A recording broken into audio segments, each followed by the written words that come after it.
जहाँ ये अंडप भवा बलागा, अंडम बलागपभवं जहाये। एमेव मोहाययणं कुतन्हा, तन्मोहं च तन्हाययणं वयन्ति।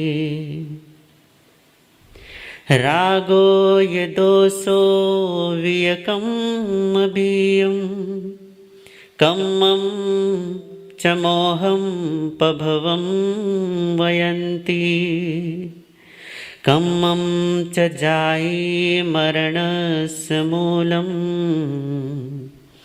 दुःखं च जायी मरणं वयन्ति। दुःखं हयं जस्य न होयि मोहो, मोहो हवो जस्य न होयि तन्हा। तन्हा हया जस्य न होयि लोहो, लोहो हवो जस्य न किंचनाय।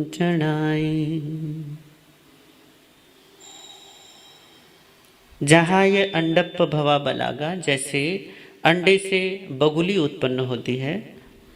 अंडम बलाक पभवम जहाये, और पुनः बलाका या बगुली जैसे अंडे को पैदा करती है, ऐसे ही मोह का जो आयतन है या मोह से जिसकी उत्पत्ति होती है उसे तृष्णा कहा है। और तृष्णा से मोहम चक तन्हा ययणम वयंती, और तृष्णा से जिसकी उत्पत्ति होती है उसे मोह कहा है। जैसे अंडे से बगुली और बगुली से फिर अंडा, फिर अंडे से बगुली और बगुली से फिर अंडा, जैसे ये सिलसिला ये चक्र चलता है, ऐसे ही मोह से तृष्णा और तृष्णा से मोह, पुनः मोह से तृष्णा और तृष्णा से मोह, ये चक्र भी चलता रहता है। रागो या दोषो वियकम बियम, राग और द्वेष ये दोनों कर्म के बीज हैं। कम्मम च मोह पभवम वयंती, और कर्मों से राग और द्वेष से कहा कि कर्म उत्पन्न हुआ, फिर कर्म से मोह उत्पन्न हुआ। कम्मम च जायी मरणस्य मूलम, और कर्म को जन्म और मरण का मूल कहा है। दुखम च जायी मरणम वयंती, और दुख का मूल जन्म और मरण को कहा है।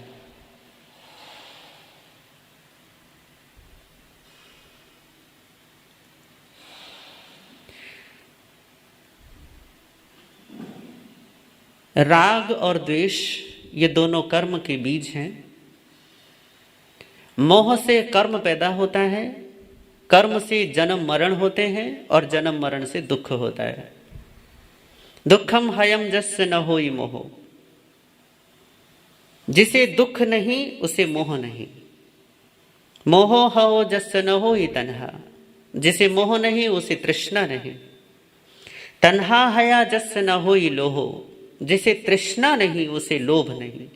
लोहो हवो जस्य न किंचनाई, और जिसे लोभ नहीं या जिसका लोभ समाप्त हो गया उसे कुछ नहीं चाहिए, वह अकिंचन हो जाता है।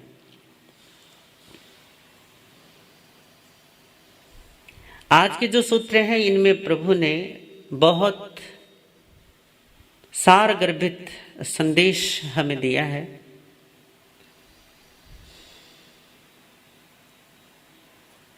जीवन की उलझनों का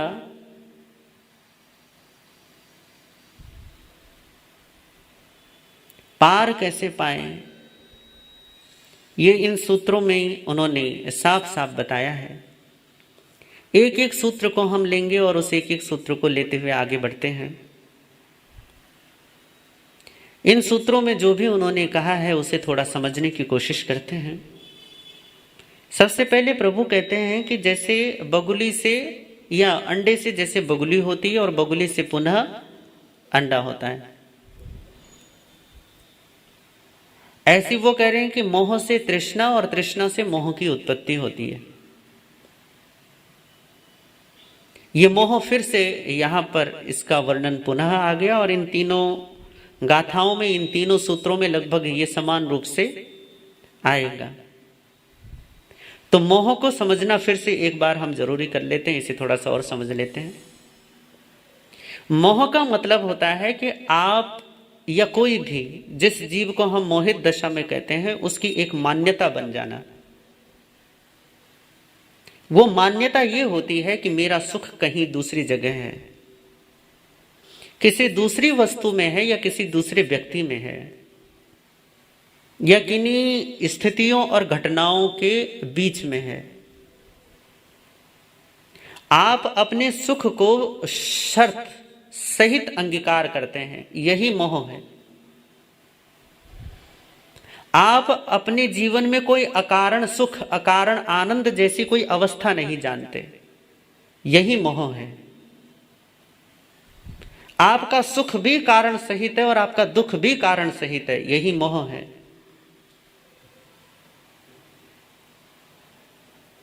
जब आपका सुख कारण के साथ होगा, इससे एक बड़ी समस्या पैदा होगी और समस्या ये होगी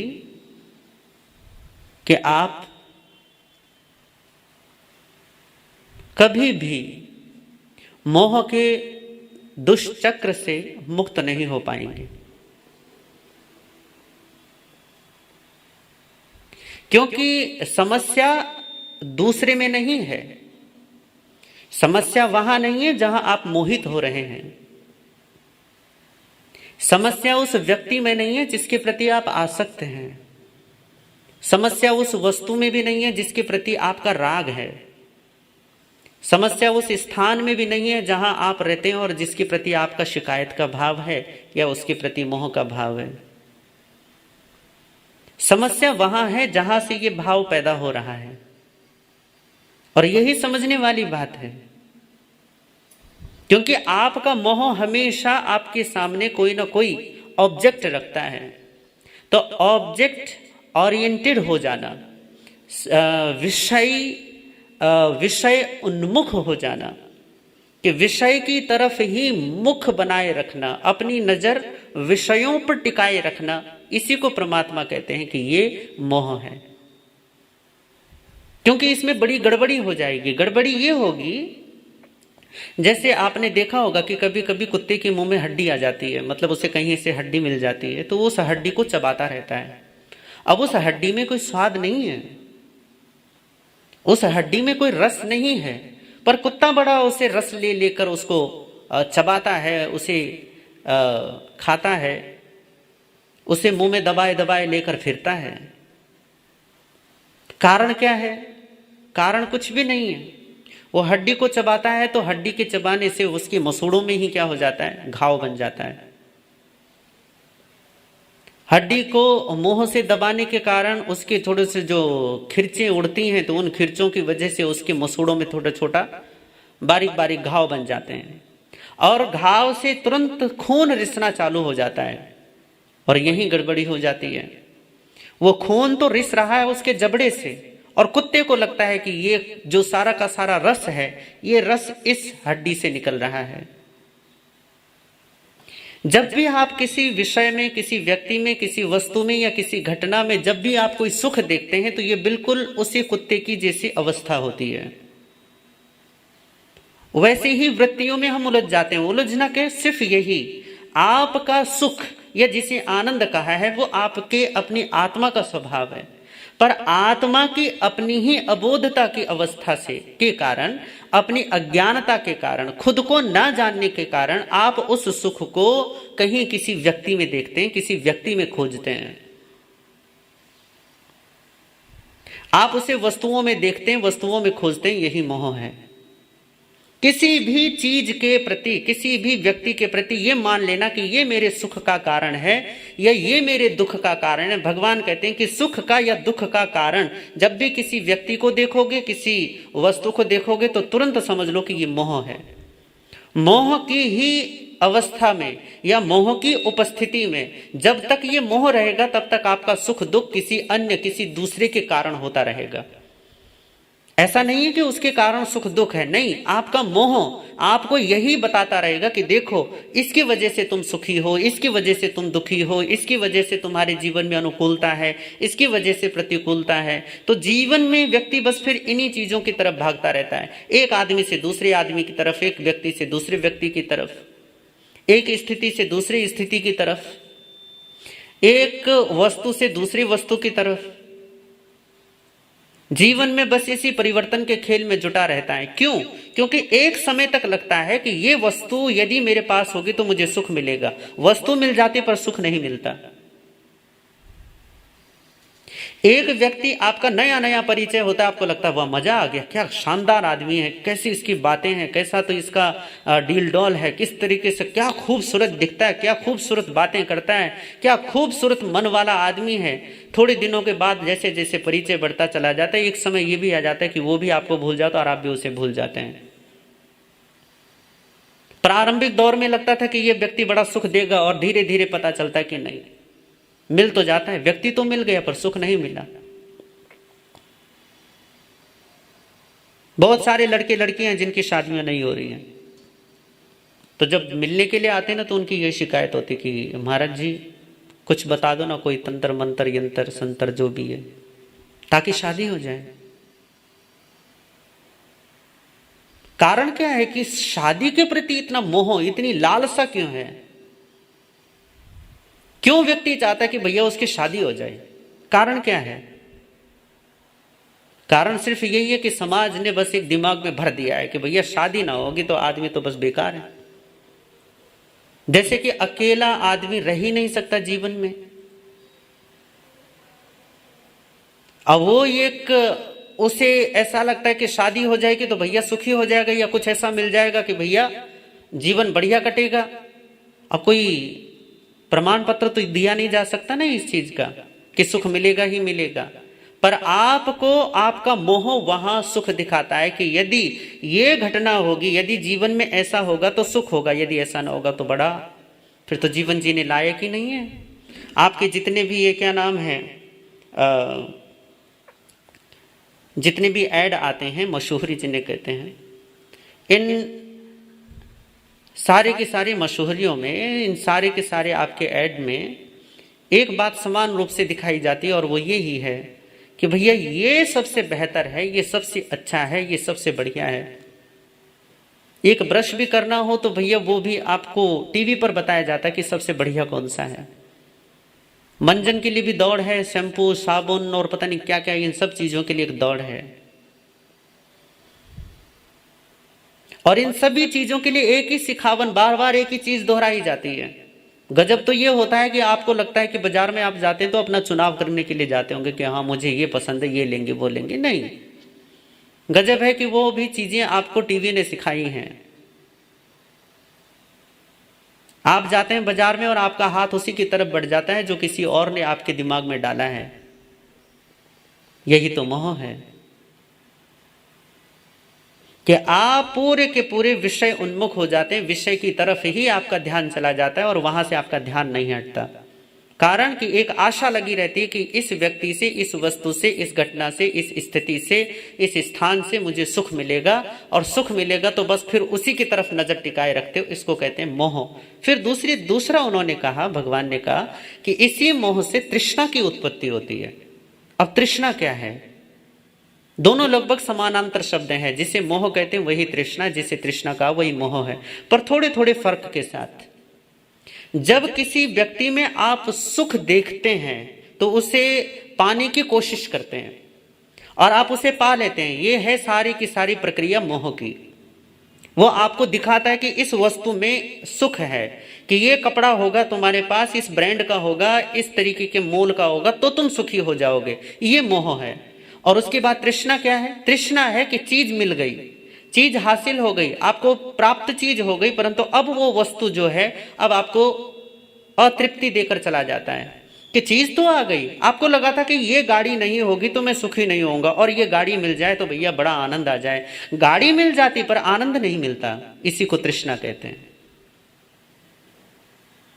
मोह दिखाता है कि इस वस्तु में सुख है और फिर आप वस्तु को प्राप्त कर लेते हैं, और तृष्णा कार्य करती है कि उस वस्तु के मिलने के बाद भी एक अतृप्ति का भाव, एक असंतुष्टि का भाव रह जाता है, उसी को कहते हैं तृष्णा। भगवान कहते हैं कि तृष्णा से मोह का और मोह से तृष्णा का, ये दोनों एक दूसरे को पैदा करने वाले हैं। तृष्णा का बाप कौन? तो कहा मोह, और मोह की मां कौन? तो कहा तृष्णा। ये दोनों एक दूसरे के जनक जननी भी हैं और एक दूसरे के संतान भी हैं, संतति भी है।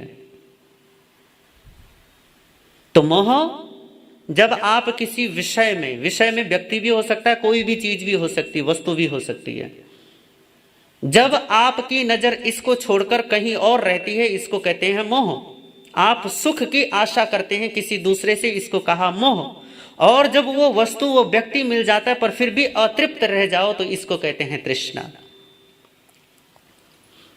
श्री ज्ञाता सूत्र में भगवान ने एक उदाहरण दिया है कि एक दिन एक व्यक्ति को, वो खेत में काम कर रहा था, गर्मियों का वक्त था, और बड़ी जोर की उसे प्यास लगी।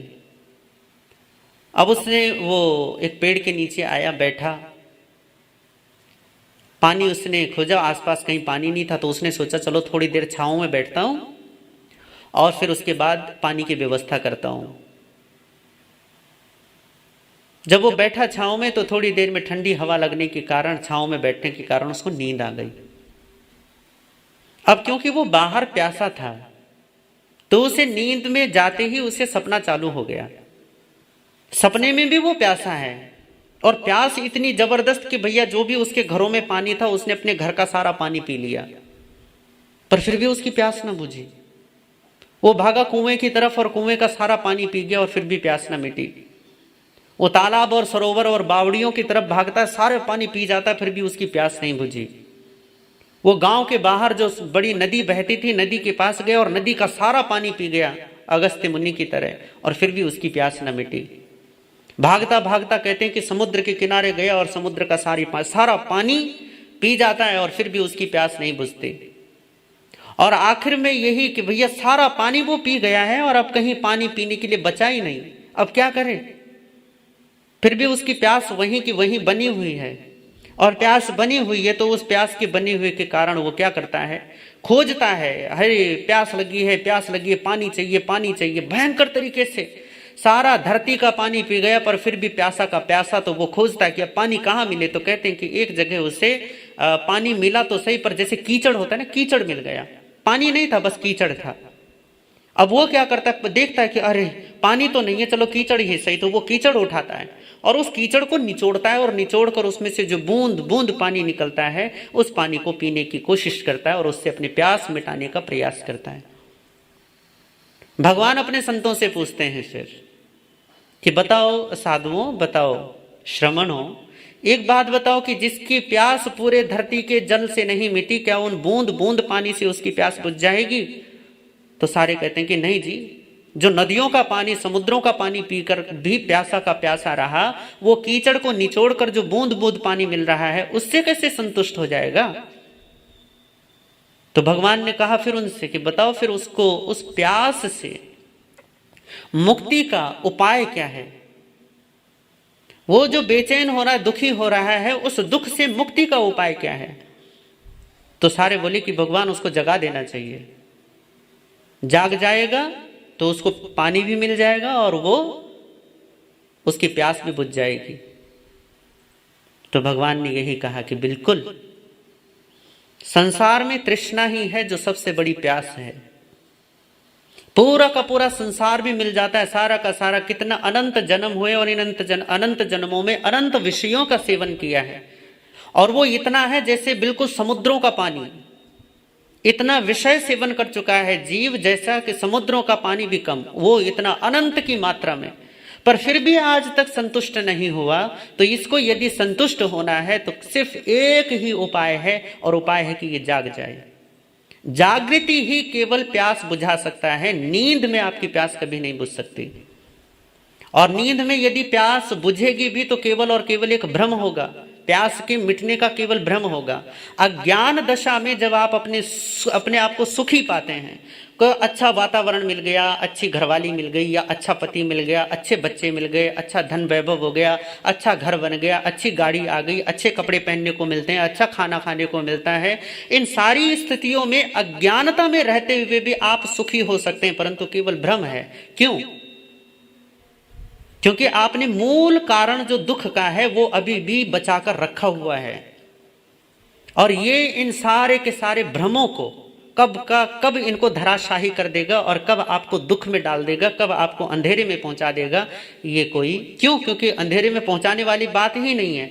आत्म अज्ञान का मतलब ही है कि आप अंधेरे में ही बैठे हैं और अंधेरे में बैठकर केवल प्रकाश का भ्रम पाल रहे हो।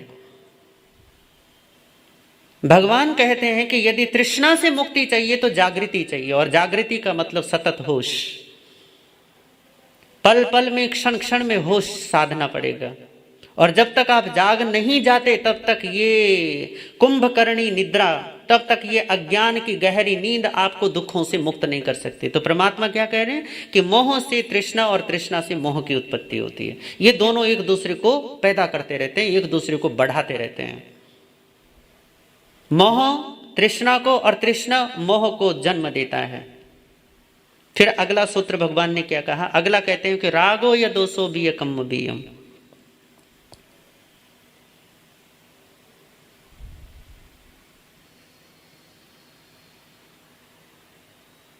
कि कर्म से राग और द्वेष पैदा होते हैं। राग और द्वेष आत्मा की स्वाभाविक स्थिति नहीं है, उसको पैदा होने के लिए कोई ना कोई निमित्त चाहिए, कोई कारण चाहिए। और कारण आपने पहले इतने सारे बना रखे हैं, लोगों के रूप में, व्यक्तियों के रूप में, वस्तुओं के रूप में, कितने सारे तो कारण आपने निमित्त खड़े कर रखे हैं अपने जीवन में। आपके ये सारे के सारे कारण आपके राग द्वेष को जगाने के कारण हैं। यहां तक कि आपकी अपनी संतान, अपना शरीर, अपना मन, अपने विचार, अपनी धारणाएं, अपनी मान्यताएं, अपने संप्रदाय, अपने धर्म, अपने शास्त्र, और यहां तक कि आपके अपने गुरु लोग भी आपने अपने राग और द्वेष जगाने के कारण बना रखे हैं। सतत हमारे जीवन में कारणों की उपस्थिति होती रहती है, कोई ना कोई निमित्त मिलता ही रहता है। निमित्त का मतलब बाहर जगत से कुछ ना कुछ हमें प्राप्त होता रहता है, कोई व्यक्ति, कोई वस्तु, कोई घटना, कोई स्थिति, कुछ ना कुछ। जैसे मौसम बदलते हैं ऐसी घटनाएं बदलती हैं, लोग बदलते हैं, वस्तुएं बदलती हैं। लोग बदल जाएं, घटनाएं बदल जाएं, वस्तुएं बदल जाएं, मौसम बदल जाएं, परंतु राग और द्वेष की स्थिति नहीं बदलती। ये सतत चलते ही रहते हैं, कभी राग कभी द्वेष, कभी राग कभी द्वेष, घड़ी के पेंडुलम की तरह, कभी राग में कभी द्वेष में। एक बीच में वो जो सम स्थिति है, उस सम स्थिति में तो कभी आते ही नहीं है, या तो राग में होते हैं या फिर द्वेष में होते हैं। तो भगवान क्या कहते हैं कि ये राग और द्वेष ये कर्मों से उत्पन्न होते हैं। इनकी जो उत्पत्ति है वो कर्मों से है। कर्म विद्यमान है इसलिए राग द्वेष विद्यमान है। कर्म निर्जरित हो जाए तो राग द्वेष से भी मुक्ति मिल जाती है। आप ये कहोगे कि ये थोड़ा उल्टा हो गया, राग द्वेष से मुक्ति होगी तो कर्मों से मुक्ति हो जाएगी। वो भी अगले कदम पर हम समझ लेते हैं।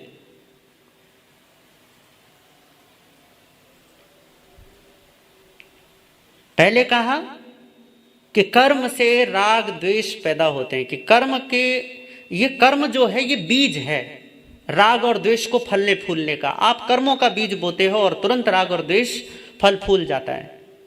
फिर दूसरे कदम पर कहा कि कम्मम च मोह प्रभवम वयंती। अब ये जो कर्म है ये कहां से पैदा होता है? कर्म ने राग द्वेष को पैदा किया, तो कर्मों को किसने पैदा किया? तो कहा कि कर्मों को मोह पैदा करता है। ये जो कर्म पैदा होते हैं कहां से पैदा होते हैं? कहते हैं मोह से। अब मोह क्या है वो ऊपर आपने समझा है कि पर में अपना सुख या दुख देखना ये मोह है। दूसरे में, अन्य में, किसी अन्य जगह, किसी अन्य वस्तु में अपना सुख और दुख डाल देना, मान लेना, ये मान्यता बना लेना, इसको मोह कहते हैं। और ऐसा मोह वो कर्मों को पैदा करता है। वो कर्मों की खेती फैला देता है। तो मोह है जो कर्मों को उत्पन्न करने वाला है। अगले कदम पर भगवान कहते हैं कि फिर जब कर्म पैदा हो जाते हैं तो फिर कर्मों से क्या होता है, तो कहा कर्म से जन्म और मरण होते हैं। कर्म से क्या होते हैं, तो कहा कर्म जो है वो जन्म और मरण के मूल हैं। जब तक कर्म विद्यमान है तभी तक जन्म और मृत्यु का चक्र साथ चालू रहेगा।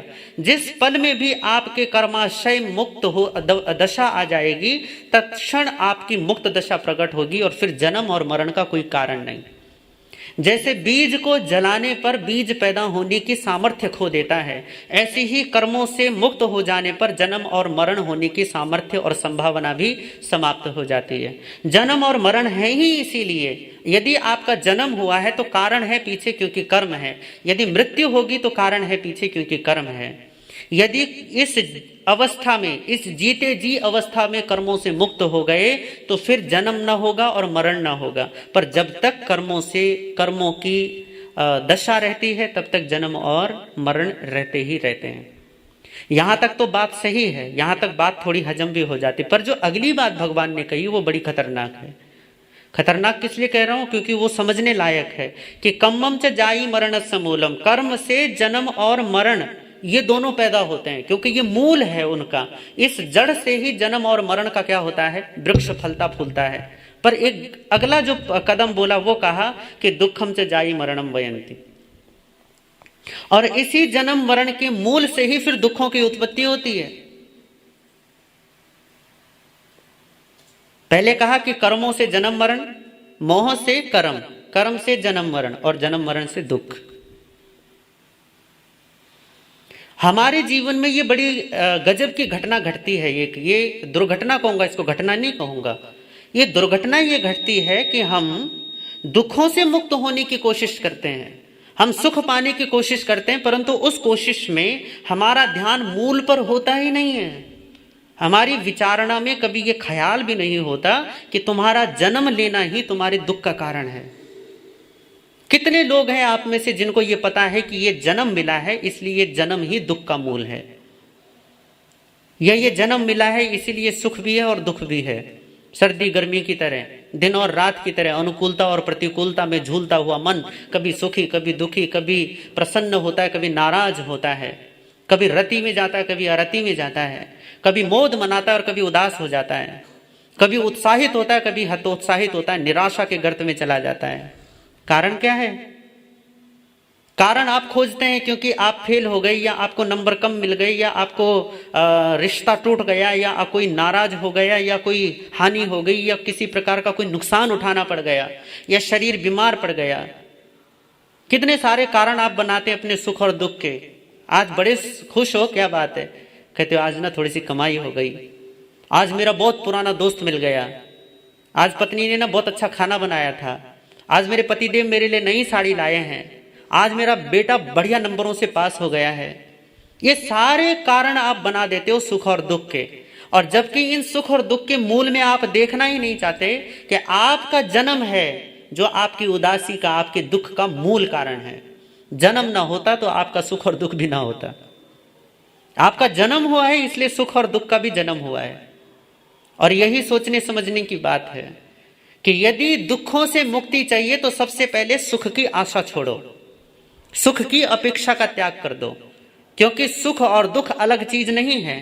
आप यदि सुख चाहते हो तो सुख भी मिलेगा, पर साथ ही साथ दुख भी आएगा, ये बात बिल्कुल पक्की है।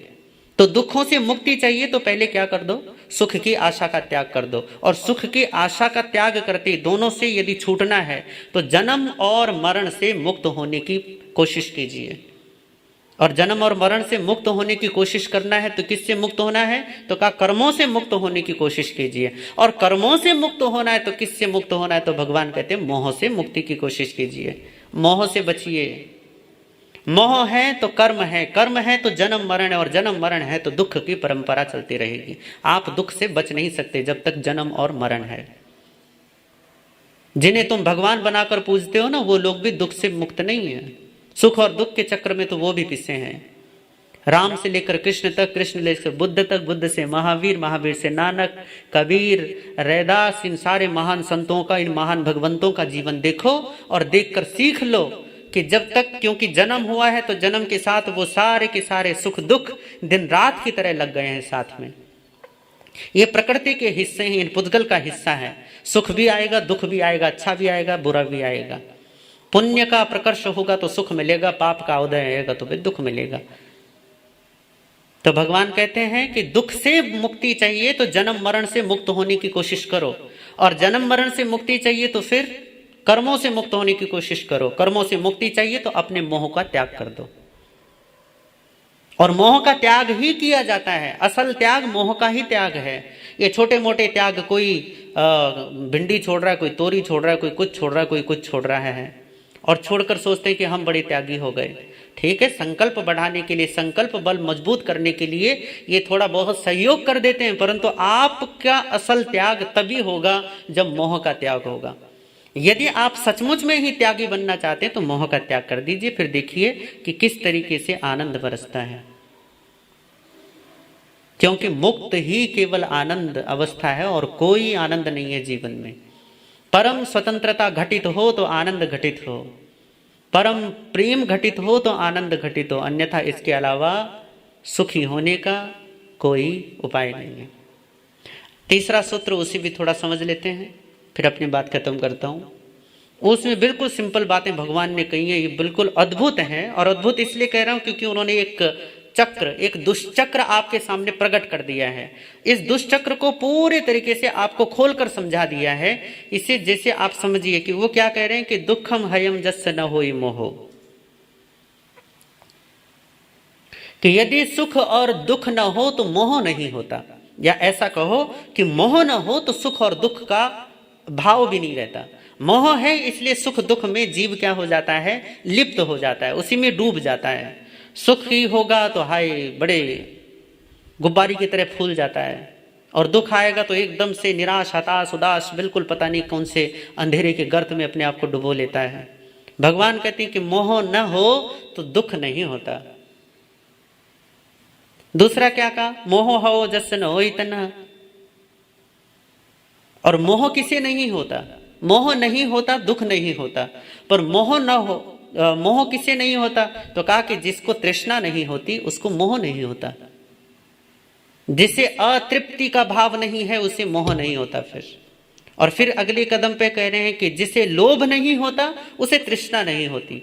लोभ और पालूं और पालूं और पालूं, अतृप्ति को पूरा करना चाहते हो बाहर से, ये तृष्णा है।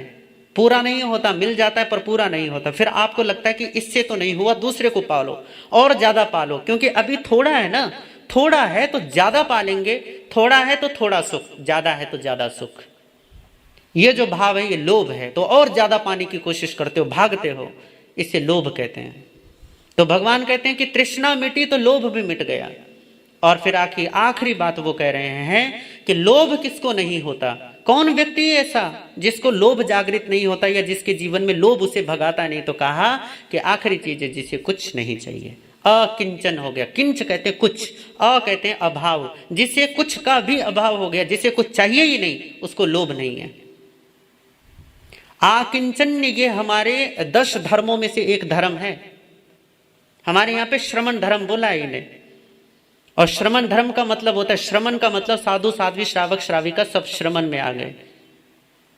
इन 10 धर्मों में से एक धर्म भगवान ने कहा कि आकिंचन्य धर्म है। आकिंचन्य का मतलब जिसे कुछ चाहिए ही नहीं, जिसे कोई कामना ही नहीं है, जिसे पूरी तरीके से उदासीनता आ गई है कि भैया तुम कुछ देते हो तो भी हम राजी हैं और कुछ नहीं देते हो तो भी हम राजी हैं। भदंत नागार्जुन की कथा पढ़ता था। बौद्धों के बहुत बड़े दार्शनिक हैं।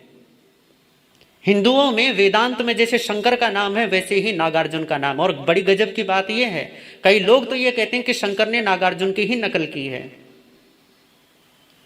प्रामाणिक यदि कोई है तो वो नागार्जुन है। तो कहते हैं कि एक नागार्जुन को उनके किसी शिष्य ने, किसी राजा ने उनको एक सोने का भिक्षा पात्र दिया था। अब पात्र तो था पर सोने का था। किसी चोर को पता चल गया कि इनके पास जो पात्र है वो सोने का है। तो एक दिन जब वो अपने कुटिया में या अपने जहां उनका मठ था, जब वो वापस आ रहे थे अपने निवास पर, तो वो जो चोर है वो उनके पीछे पीछे हो लिया। नागार्जुन को पता लग गया कि भैया ये चोर है और ये मेरा भिक्षा पात्र चाहता है। तो वो आया, उससे कहा इधर आओ। चोर एकदम से झिझका और कहा, करे जी, फिर इधर आओ, इधर आओ। करे तुम मेरा भिक्षा पात्र चाहते हो? करे हाँ जी, बस मन तो था कि ये भिक्षा पात्र मुझे मिल जाता। तो क्या करे, ठीक लो ये भिक्षा पात्र ले जाओ। वो भिक्षा पात्र ले गया, उसने लिया चोर ने और वो लेकर चला गया। नागार्जुन ने वो भिक्षा पात्र ऐसे दे दिया जैसे कुछ हुआ ही ना हो। वो चोर गया, उसकी रात बीती और सुबह वो भिक्षा पात्र लेकर वापस नागार्जुन के पास आ गया। और नागार्जुन से वो एक सवाल पूछता है कि आप ये बताओ कि आपने ये भिक्षा पात्र मुझे क्यों दिया? करे भैया तुझे क्योंकि इसकी जरूरत है इसलिए मैंने तुझे दे दिया, मुझे इसकी जरूरत नहीं है, मुझे ये चाहिए ही नहीं। तो मेरे पास तो इसलिए था क्योंकि राजा ने दिया, राजा ने दिया इसलिए ले लिया, पर तुझे जरूरत है तो मैंने तुझे दे दिया, अब तू रख ले इसको। करे नहीं नहीं, आप ये बताओ कि आपको इसकी आवश्यकता क्यों नहीं है? करे भैया क्योंकि मुझे चीजों की आवश्यकता ही नहीं है, मुझे कुछ चाहिए ही नहीं, इसलिए मेरा इसके प्रति कोई आकर्षण नहीं। तो क्या करे आपको क्यों नहीं चाहिए? करे बस वो मैं तुझे बता नहीं सकता, साथ में रहेगा कुछ दिन देखेगा तो क्या पता तुझे हवा लग जाए। तो उसने क्या किया, वो कटोरा फेंका और कहा कि मुझे आप अपना चेला बनाओ, मुझे तो वो चाहिए जिसकी वजह से आपने ये कटोरा इतनी सहजता से मुझे दे दिया। ये कटोरे को तो जाने दो, मुझे अब वो चीज चाहिए। नागार्जुन जैसे लोग ही अकिंचन होते हैं, और जो अकिंचन होता है उसे लोभ नहीं होता। जैसे लोभ नहीं होता उसे तृष्णा नहीं होती, और जैसे तृष्णा नहीं होती उसे मोह नहीं होता। ये एक चक्र भगवान ने समझा दिया। इस चक्र में फंसना हो तो मोह पैदा करो, तृष्णा पैदा होगी, तृष्णा पैदा करो, लोभ पैदा होगा, लोभ पैदा करो, फिर कुछ ना कुछ पाने की कामना जगी रहेगी। इस चक्र से मुक्त होना है, अकिंचन हो जाओ, निर्लोभी हो जाओगे, निर्लोभी होकर तृष्णा से मुक्त हो जाओगे, तृष्णा से मुक्ति होती मोह से मुक्ति, और मोह मुक्ति ही असल में मुक्ति है, बाकी कोई मुक्ति नहीं है। कोई इधर उधर कहीं कोई जगह नहीं है जहां जाकर बैठ जाओगे और मुक्त हो जाओगे। मोह मुक्त हुआ वही मुक्त दशा में पहुंच गया। तो ये भगवान के कुछ सूत्र हमने समझे हैं, ये जीवन के वो सूत्र हैं। यदि हम इन पर चिंतन करें, मनन करें, तो जीव की वह स्वाभाविक दशा प्रकट होती है जिसे परमात्मा कहते हैं कि यही है जीव, यही है आत्मा, यही है धर्म, यही है स्वभाव। तो आपके लिए, अपने लिए, सबके लिए धर्म की कामना करता हुआ अपनी बातों को यहीं विराम देता हूँ। ओम शांति।